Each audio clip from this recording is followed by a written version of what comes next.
ശ്രീലകത്തിന്നത്തെ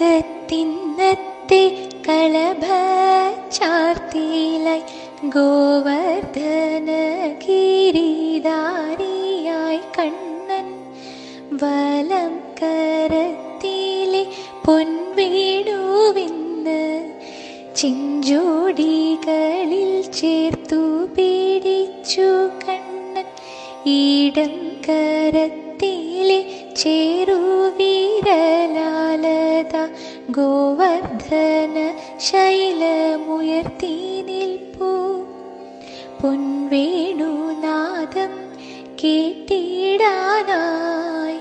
അമ്പല നടയിൽ